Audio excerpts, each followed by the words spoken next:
21 दिन बीत चुके हैं और युद्ध की कहानी लगातार आगे बढ़ रही है। जेलेंस्की की जुबानी सुन लेते हैं ये युद्ध की कहानी, कैसे रूसी हमले में तबाह होते यूक्रेन की पूरी कहानी अगर किसी एक शख्स के इर्द गिर्द घूम रही है तो वो है यूक्रेन के राष्ट्रपति वोलोदिमीर जेलेंस्की। यूक्रेन को नाटो में ले जाने की जिद जेलेंस्की पर भारी पड़ती दिख रही है।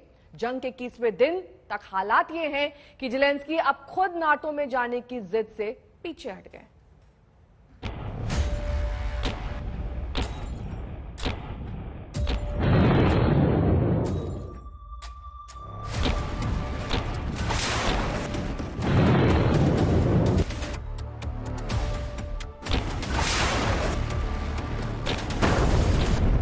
रूस से जंग में यूक्रेन तबाह हो रहा है।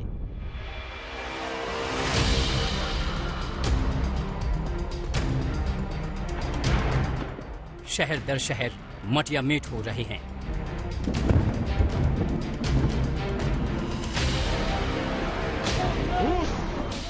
चेरनोबिल से लेकर जापोरिझिया तक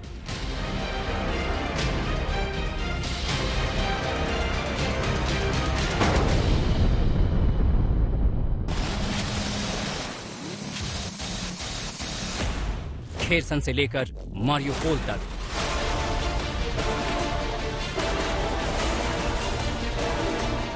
सुमी से खार्किव तक रूसी हमले ने शहरों को मरघट में तब्दील कर रखा है। लेकिन यूक्रेन की बर्बादी और रूस की मनमानी के बीच एक शख्स नायक की तरह अटल खड़ा है और वो हैं वोलोदिमीर जेलेंस्की।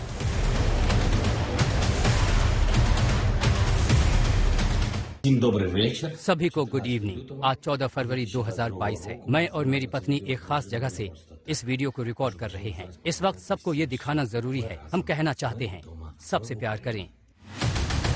यूक्रेन के विनाश के बीच जेलेंस्की नायक बनकर क्यों उभरे, ये उसकी बानगी भर है। अपने से कई गुना ताकतवर रूस के आगे वो चट्टान की भांति खड़े हैं।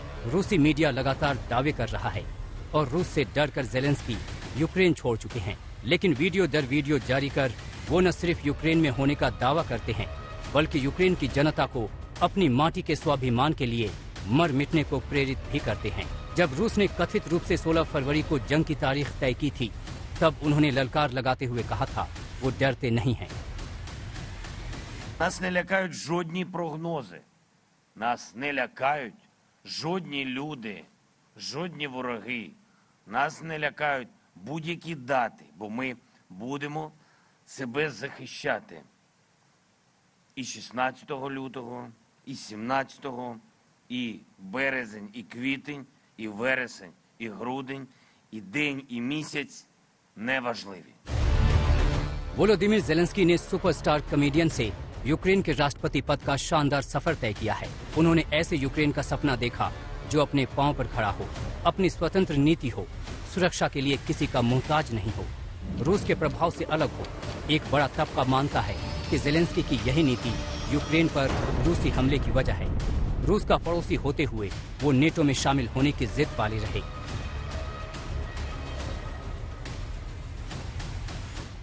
Я запитав сьогодні у 27 лідерів Європи, чи буде Україна в НАТО.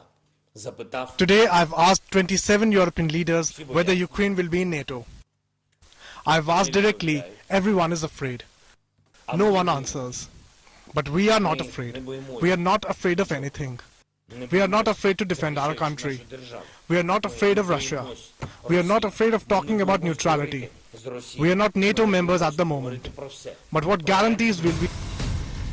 इस जिद की वजह से रूस को लगता रहा कि जेलेंस्की पड़ोस में अमेरिका जैसे उसके शत्रुओं को पैर फैलाने की जगह दे रहा है। लिहाजा 24 फरवरी को रूसी राष्ट्रपति व्लादिमीर पुतिन ने कर दिया यूक्रेन में विशेष सैन्य अभियान चलाने का ऐलान।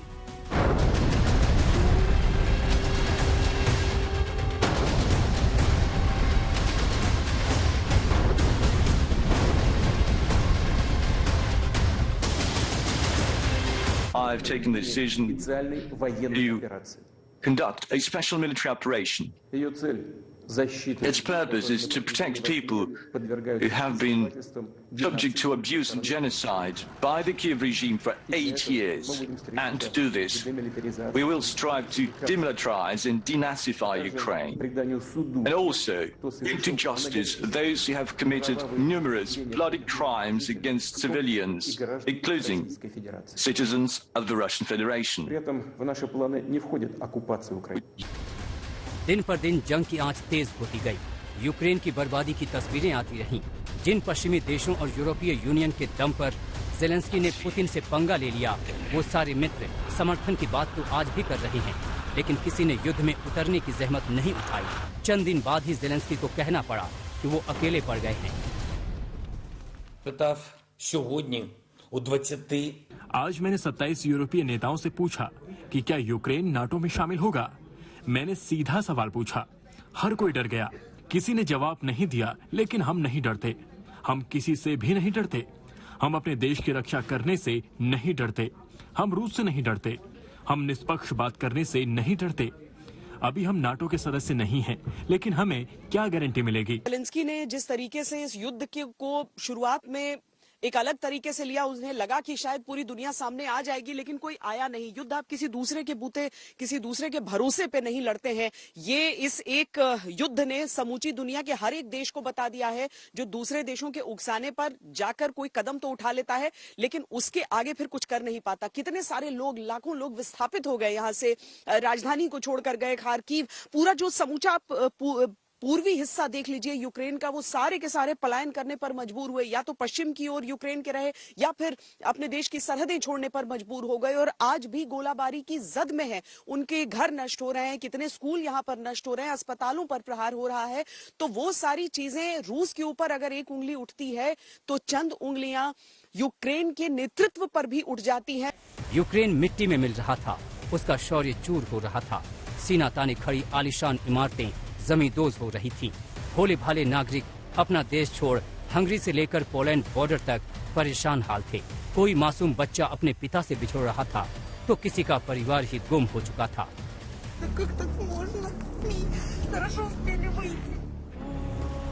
यूक्रेन भयंकर मानवीय त्रासदी की तरफ बढ़ चुका था, और हमले के चंद दिन बाद ही ज़ेलेंस्की को समझ में आने लगा था कि रूस से पंगा लेना भारी पड़ चुका है। लेकिन उन्होंने कभी अपने चेहरे पर डर को हावी नहीं होने दिया।